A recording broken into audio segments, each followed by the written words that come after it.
यह कहानी है विधवा भागवती और उसकी बेटी धनवंती की। भागवती के विधवा होने के बाद उसके पति के रिश्तेदार भागवती और उसकी बेटी को घर से निकाल देते हैं। इसके बाद दोनों माँ बेटी दूसरे नगर के लिए निकल पड़ती हैं। रास्ते में दोनों एक जगह आराम करने के लिए रुकती हैं, तो वहाँ एक सिपाही एक चोर को बांध कर रखे रहता है।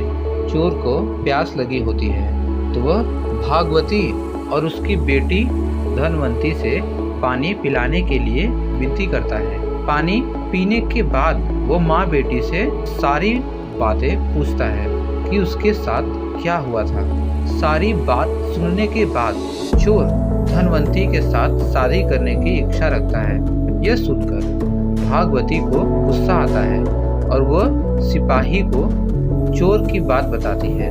सिपाही भी चोर पर गुस्सा जाहिर करते हुए कहता है कि कुछ दिनों में तुम्हें फांसी लगेगी और तुम शादी करने की बात करते हो। यह सुनकर चोर कहता है, बहुत पाप किए हैं मैंने, अब लगता है कोई तो हो जो मरने के बाद मुझे पानी दे सके। मेरा कोई बच्चा नहीं है, मैं चैन से मर भी नहीं सकता, भूत बनकर भटकूंगा मैं। यह सब सुनने के बाद सिपाही वहां चोर को बांधकर आराम करने चला गया।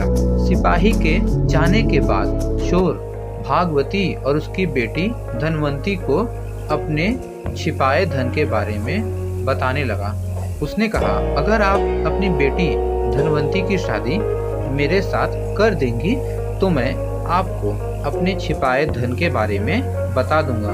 मेरे मरने के बाद आप दोनों उस धन के साथ अपनी पूरी जिंदगी आराम से बिता सकेंगी। उसकी बात सुनकर दोनों सोच में पड़ गई।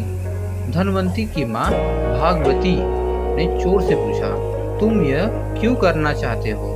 तो चोर ने कहा, शादी के बाद मेरा जो बच्चा होगा वो मेरे मरने के बाद पिंड दान करेगा, जिससे मुझे मुक्ति मिल जाएगी और मैं भूत नहीं बनूंगा।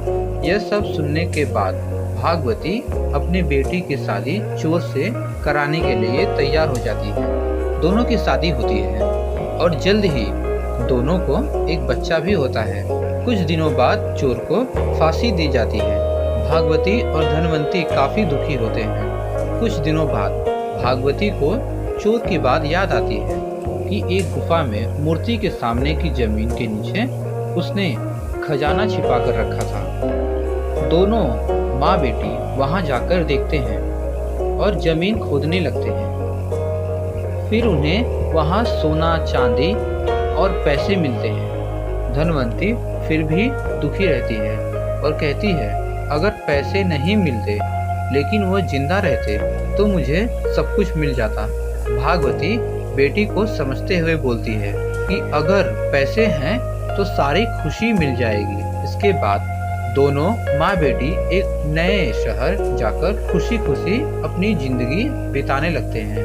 कुछ समय बाद भागवती की सहेलियाँ धनवंती की शादी करने को लेकर पूछने लगती है।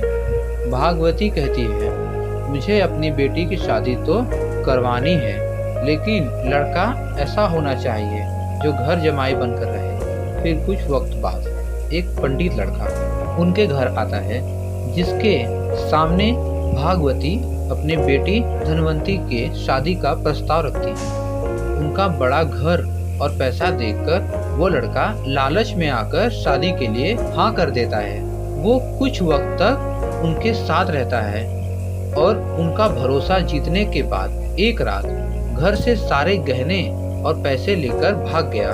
इस दुख में धनवंती की माँ भागवती की मौत हो गई और धनवंती गरीब और अकेली हो गई।